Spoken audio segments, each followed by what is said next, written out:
আমি এসেছি আপনার কাছে কেন? একটা প্রপোজাল নিয়ে। কিসের?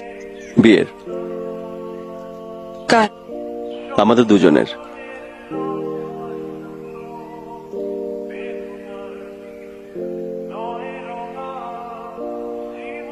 আর কিছু? আমার যোগ্যতা, আমি আপনাকে ভালোবাসি। এই যোগ্যতায় আমাদের দুজনের কি এক হওয়া সম্ভব?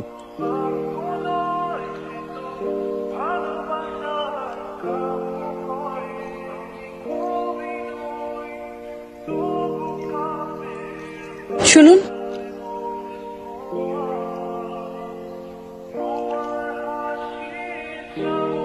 আমার ফুল আপনি কাকে দেবেন? আপনি নেবেন?